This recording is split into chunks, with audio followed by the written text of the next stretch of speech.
for years, winning a place to live at the Playboy mansion was the ultimate dream for Holly Madison. The former waitress, who turns 43 today, could hardly believe her luck when she finally moved in and became Playboy boss Hugh Hefner's #1 girlfriend. But the fantasy proved to be wildly different from the reality, as Holly admitted she felt freaked out and ashamed after taking part in group sex sessions, and was so traumatized by her time at the celeb-packed pad that she developed a stammer. The star was the late Hefner's main partner for 6 years, but claimed that behind the glitz and glamour, the late publisher was a cruelly manipulative man who stripped her of her self-worth and offered her thigh-opening drugs. The sexy fairy tale Hef would have you believe in was a bedazzled, twisted, toxic prison.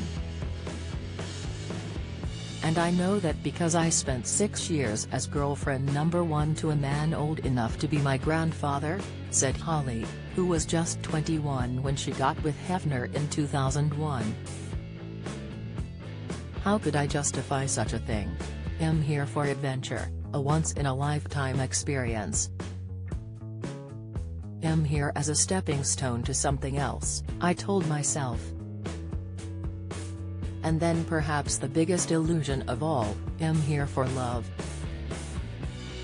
In her 2015 biography, Down the Rabbit Hole, the blonde Girls Next Door star described how she first met Hefner after scoring an invite to a Playboy party whilst working as a busty waitress at Hooters in LA.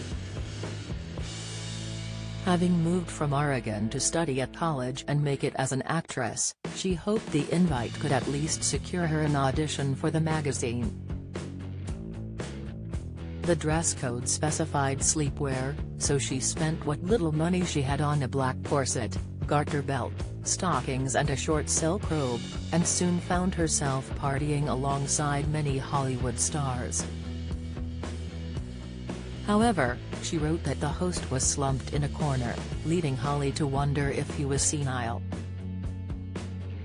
And when she introduced herself, she scored a simple "nice to meet you darling," before he moved on to the next person. The party invites kept coming though, and a year later she was a regular. Already dreaming about what it would be like to live in the mansion full-time, Holly said she couldn't understand why none of Hefner's girlfriends looked pleased to be there.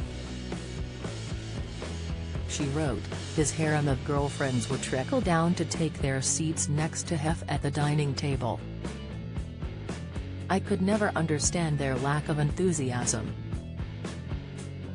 Initially, I assumed they were spoiled, jaded, or just not a good fit in Hef's world.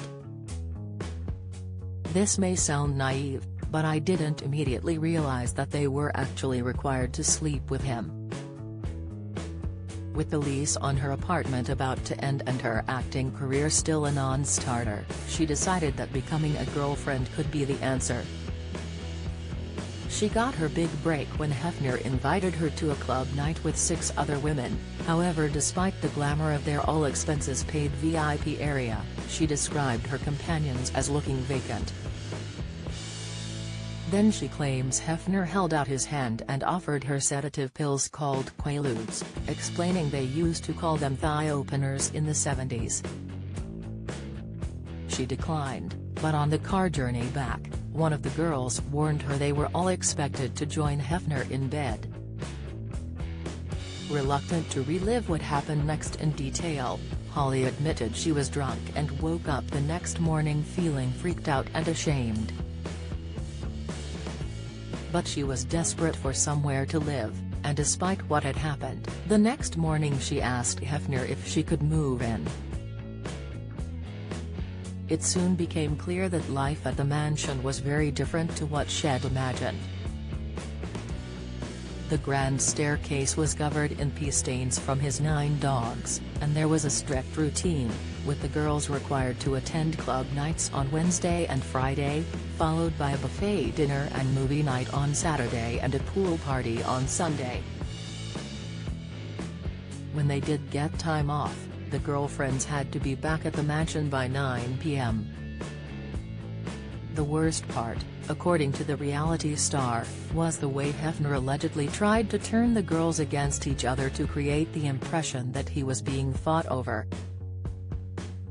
He also berated them, ordering Holly not to wear red lipstick again because it made her look old, hard and cheap. Her trauma levels were so high that she developed a stammer, but that only endeared her to Hefner even more, and in less than 12 months she was promoted to the role of his main girlfriend. Meanwhile, the situation with the other girls spiraled. Holly claimed drug use was rife, and that one even asked her if she'd be interested in earning extra money as an escort. Nonetheless, after 6 long years, Shed convinced herself she was in love and ready to settle down, although at 70 years of age, Hefner was by then infertile. And after a series of subsequent bust-ups, she decided it was time to make her escape and leave the mansion for good.